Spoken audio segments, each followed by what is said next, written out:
I think I was on such a high anyway, and so was Catherine. It does help, and we're very grateful for this opportunity. But I would just underline that. Did Princess Anne just expose the king's last secret?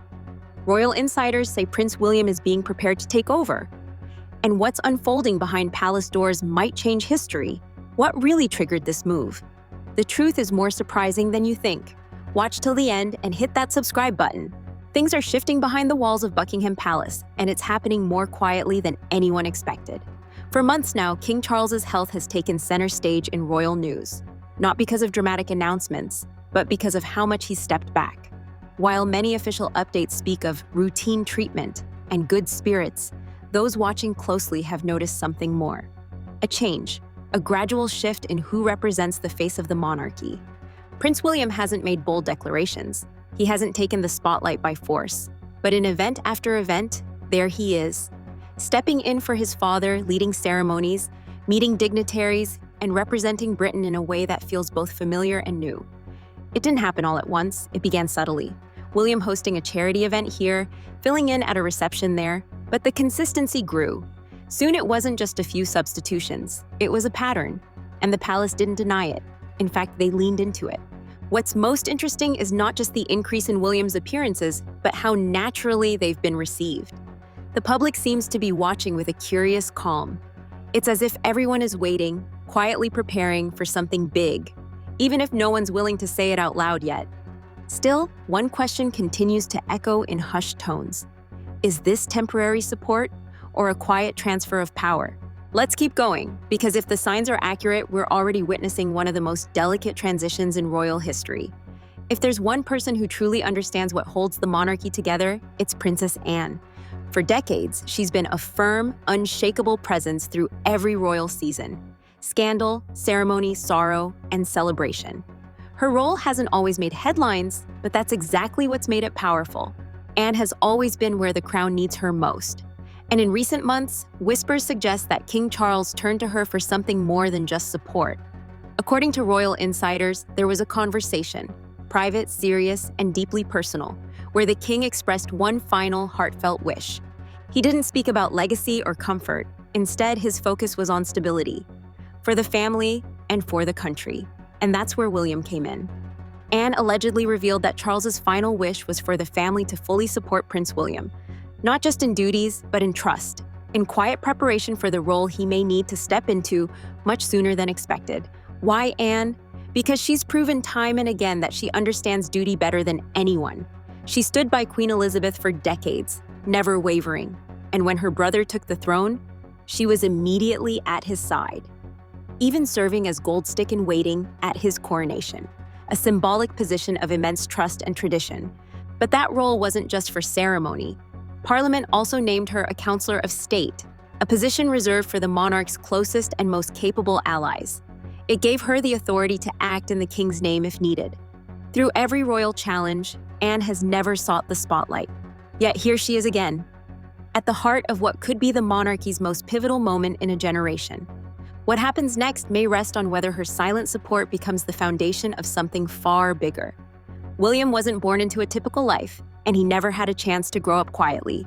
From the moment he opened his eyes at St. Mary's Hospital in 1982, he was second in line to the throne. His early life was a balance of royal protocol and his mother's attempts at normalcy.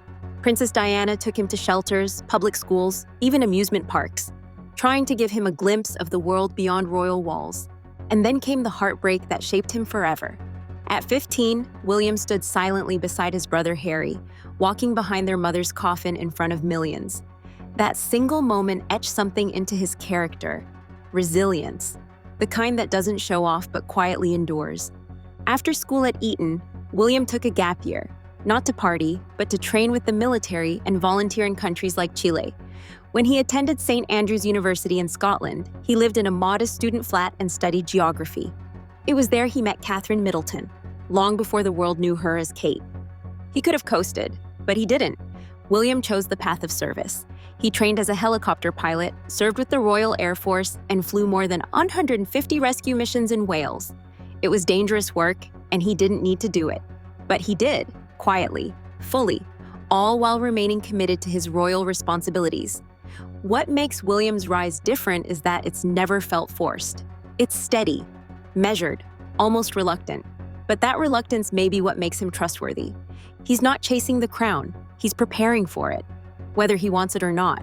In the past year, Prince William has done something remarkable. He's become the face of the monarchy, without needing to claim it.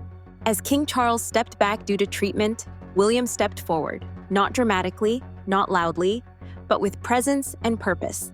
He began by leading public engagements that required sensitivity: hospital visits, award ceremonies, environmental conferences. These weren't just ceremonial walkthroughs. He stayed, spoke, and listened. And people noticed. One moment stood out in particular. During a climate summit in London, William not only represented the royal family, but led an entire panel discussion on sustainability. It wasn't a stand-in appearance, it was leadership. Focused, prepared, and respected. Public reaction was immediate. Polls showed rising support. In fact, some surveys placed him as the most favored royal figure, above King Charles, even above Princess Kate. What makes his role powerful isn't just how he shows up, it's how he connects. He doesn't use royal jargon. He speaks plainly, listens intently, and reflects back the values people say they want in modern leadership. All of this has added fuel to a growing belief that William's leadership isn't temporary, that he's not just filling in. He's slowly but surely becoming the center of the monarchy. What remains unclear is how formal this shift will be. But from what we're seeing, the transition may already be well underway. Behind every public appearance Prince William makes, there's often a calm, confident figure standing beside him. Catherine, Princess of Wales. Kate isn't just his partner in marriage, she's his partner in responsibility. And that quiet strength has reshaped how many see the modern royal family. She wasn't born into nobility, but from the beginning, she embraced royal life with grace and balance. Instead of chasing attention, she focused on substance, causes like early childhood development, mental health, and family wellness. At events, she's poised. On royal tours, she connects easily with children, families, and leaders alike. And through it all, she and William present a united front, not just as parents or royals, but as leaders preparing for something greater. During times when other family members were absent, Kate stepped in seamlessly. Whether hosting dignitaries or visiting charities, she never appeared overwhelmed or out of place. Her calm presence became an anchor, both for William and for the institution itself. And that presence has paid off. Public approval ratings for Kate have remained consistently high. Many say they trust her, not just because of what she says, but because of what she represents. Dedication, stability, relatability. Together, William and Kate are crafting an image of leadership that feels familiar, yet refreshingly modern. And as the future of the crown becomes more uncertain, their role becomes even more essential. Through decades of change, controversy, and coronations, there's been one royal figure who's never wavered. Princess Anne, the Princess Royal. She's not the loudest, she doesn't court attention, and yet year after year, event after event, Anne shows up, prepared, poised, and purposeful. Since the 1970s, she's been one of the most active working royals, often completing over 500 engagements annually. And what's remarkable isn't just the number, it's the consistency and reach. While others are sent to high-profile openings or international ceremonies, Anne is often the one traveling to remote towns, military bases, and small charities that might otherwise go unrecognized. In 2024 alone, while King Charles focused on treatment and Princess Catherine stepped back from public life, Anne carried out more engagements than any other royal. From January through April, she handled over 31% of the royal family's total public appearances. A staggering load for anyone, let alone someone well into her 70s. But Anne isn't just active. She's respected. Across the UK and Commonwealth, she's known for her no-nonsense demeanor and deep commitment. She doesn't give away much to the media, but she gives everything to the role. Take her military responsibilities. Anne holds honorary positions in several branches of the UK Armed Forces and the Commonwealth military. These aren't just symbolic. She visits bases, attends regimental dinners, meets with injured veterans, and frequently participates in ceremonies that honor the history and legacy of those who serve. She doesn't use royal status to elevate herself. Instead, she uses it to elevate the causes and people who often get overlooked. One moment that truly captured Anne's dedication was during the 80th anniversary of the liberation of the Channel Islands. In May 2024, she traveled to Guernsey and Sark, honoring those who resisted occupation during World War II. The ceremony wasn't about glamour, it was about memory, respect, continuity. And Anne's presence carried emotional weight. People noticed. She's also been central in international diplomacy. When she visited Sri Lanka for their 75th Independence Day celebrations, it wasn't just a gesture of goodwill. It was a subtle signal that the UK continues to value its historic Commonwealth ties. With King Charles staying in the UK due to health, Anne stood in for him. Not just with honor, but with the kind of gravitas that only comes from decades of quiet service. Perhaps one of Anne's most enduring contributions has been in the charity space. She's long been associated with humanitarian causes, particularly Save the Children, where she served as president for nearly 50 years. But there's also her work with the Princess Royal Trust for Carers, which she helped establish in 1991. That charity focused on supporting unpaid caregivers, a group often invisible in policy and public life. Even after the organization evolved into Carers Trust in 2012, Anne remained a strong voice for carers across the UK, pushing for better support, awareness, and funding. That kind of long-haul advocacy is rare, but for Anne, it's routine. It's this quiet, relentless work that has made her indispensable, not just to the monarchy, but to the institutions, communities, and families she serves. And now, as Charles's health raises new questions, Anne's presence has grown even more pivotal. She's not just filling gaps.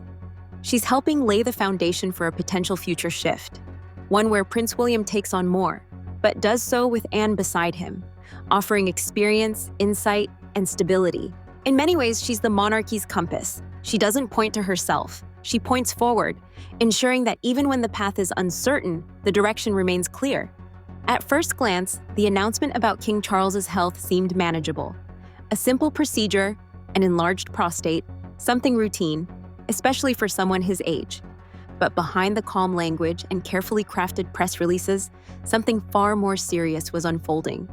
As the king prepared for treatment in January 2024, doctors discovered something unexpected, a concern that required further testing. And soon after, on February 5th, the palace confirmed that King Charles had been diagnosed with cancer.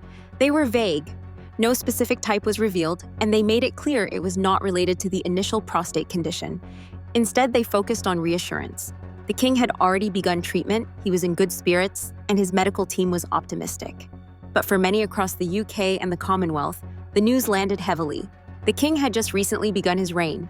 His coronation was still fresh in people's minds. And now questions about his health, and by extension, the stability of the monarchy, began to rise. Public appearances became less frequent. Charles still reviewed documents and participated in behind-the-scenes duties, but it was Prince William who began stepping into the spotlight, attending charity galas, leading state events, hosting dignitaries. Quietly but steadily, he began to assume more visible leadership. Then came the short 20-hour visit to Canada in May 2025.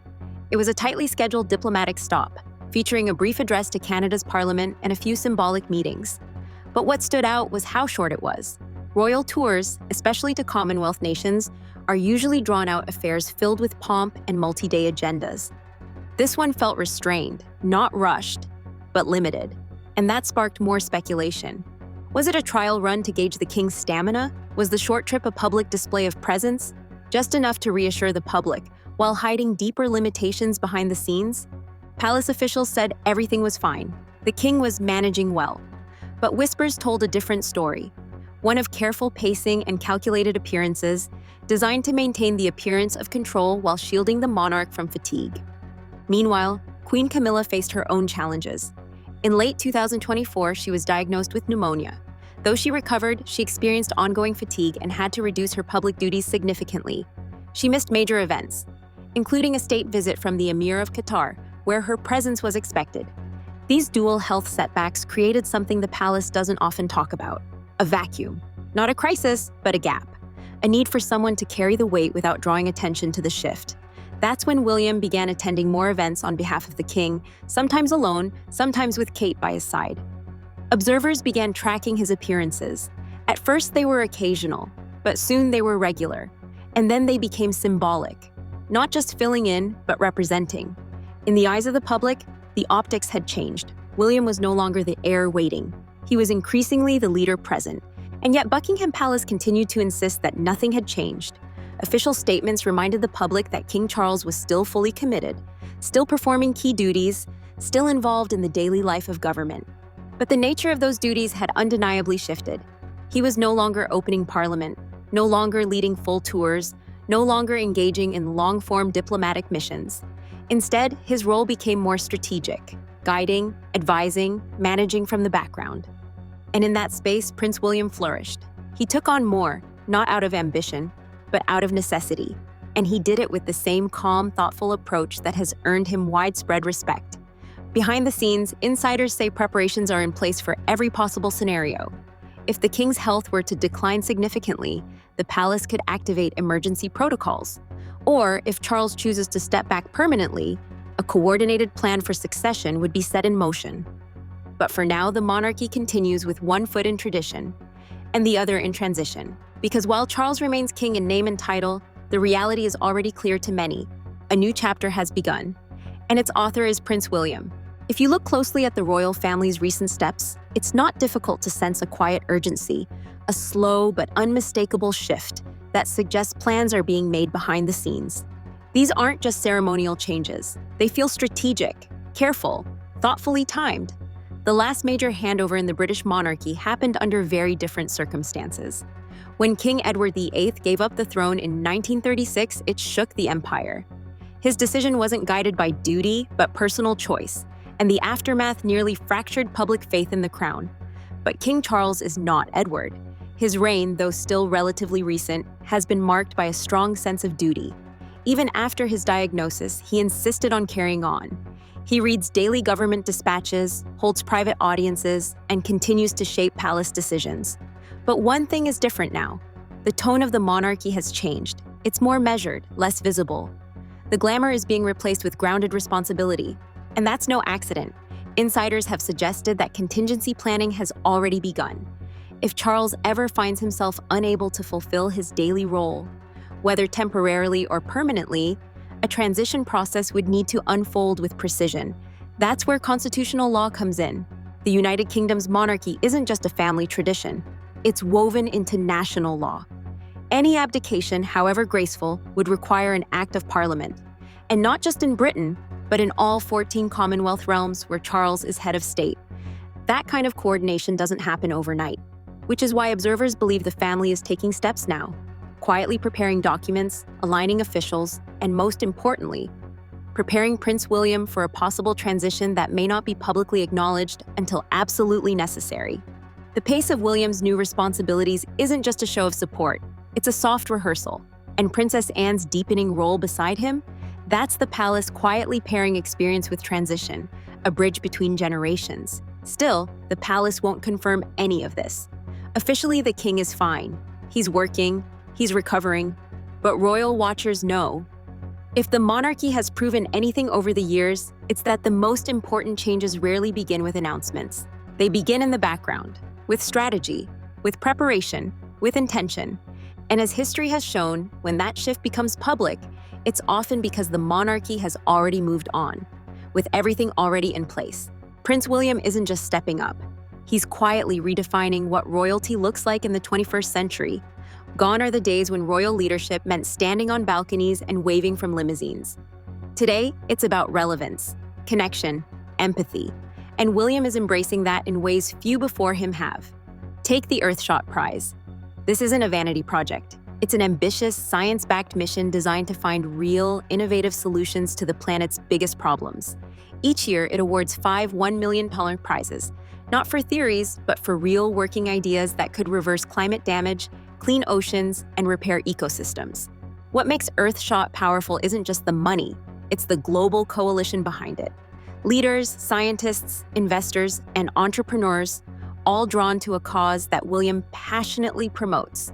Through it, he's built an international reputation not just as a future monarch, but as a forward-thinking environmental figure who understands the urgency of climate action. But William's transformation into a modern royal isn't just about global impact. It's also deeply personal. He has been open about mental health, sharing how he struggled emotionally after losing his mother and how serving in the military exposed him to trauma and high-pressure decisions. His honesty was striking, especially in a family that traditionally keeps emotions locked behind closed doors. That vulnerability didn't make him seem weak. It made him human. His work with charities supporting the homeless, veterans, and children in crisis all reflect the values he grew up with. Values Diana instilled in him early on. And in many ways, William has become the embodiment of a lesson his mother lived, that the power of the crown isn't in its jewels, but in its compassion. Social media has also become a surprising strength. William and Kate use platforms like Instagram, not just for formal posts, but for short, personal clips that show their causes, their family life, and their humor. They share behind-the-scenes footage, family milestones, and holiday messages that feel sincere rather than staged. These moments have helped reshape the royal narrative. Rather than being distant figures behind iron gates, William and Kate present themselves as a couple living in the real world, parenting, working, connecting, and learning. That relatability resonates with a generation that's grown increasingly skeptical of outdated institutions. William's popularity isn't accidental. It's been built deliberately, with authenticity, humility, and consistency. When you compare his style with past generations, the contrast is clear. He's not trying to command from above, he's leading from beside. And in today's world, that might be exactly what the monarchy needs to survive and thrive in the years ahead. As the royal calendar moves forward, a subtle choreography continues to unfold, one where Prince William takes on more roles, Kate becomes more visible, and Princess Anne anchors the old guard, all while King Charles remains in the background, ever present, yet less involved. To the casual eye, it may look like a supportive son stepping up, but to those who've watched royal cycles for years, it's something more profound. It's the early stage of a soft handover, not formal, not immediate, but undeniably real. This isn't the kind of moment marked by a grand coronation or a sweeping public address. It's the kind marked by repetition, by rhythm, by presence. And William's presence is everywhere now. He represents the crown at state dinners. He hosts heads of state. He issues honors on behalf of the king. And he does it all with the quiet confidence of someone who understands the weight and burden of what may soon be his. Princess Kate stands beside him with steady grace. While she doesn't speak often in public settings, her actions speak volumes. The way she engages with children at schools, comforts veterans at charity events, or listens intently during mental health forums. It all paints a picture of someone already prepared for queenly responsibilities. And then there's Princess Anne, still carrying more engagements than any other royal. She doesn't give interviews or chase headlines, but her presence beside William in key events has sent a clear message. She is passing down not just knowledge, but trust. Even Charles, in his own quiet way, seems to be signaling approval. His decision to allow William to stand in at major events and his reported wish for the family to back his son feel less like coincidence and more like coordination. Of course, nothing has been said officially. Buckingham Palace continues to release carefully worded statements about the king's health. They insist he remains involved, and legally, he does. But day by day, the crown's center of gravity is shifting, not through declarations, but through appearances. Not with loud applause, but with quiet nods. It's a new kind of transition, one that's slow, respectful, and rooted in continuity. If there's one thing the royal family understands better than anyone, it's symbolism, and the symbols are all here. William isn't wearing the crown yet, but in every meaningful way, in duty, in trust, in preparation, he's already carrying it. So what does this mean for the future? It means the monarchy is evolving, not by breaking tradition, but by quietly adapting it. And in Prince William, many see a leader who reflects the world we live in now, calm, transparent, service-minded, and ready. The question now is not if he will become king. It's whether the world will even notice when he finally does. What do you think about this royal shift? Is Prince William ready to take the throne? Or is the crown still years away? Drop your thoughts in the comments. And if you want to follow the latest twists in this unfolding royal story, make sure to like, share, and subscribe. There's more to come, and you won't want to miss it.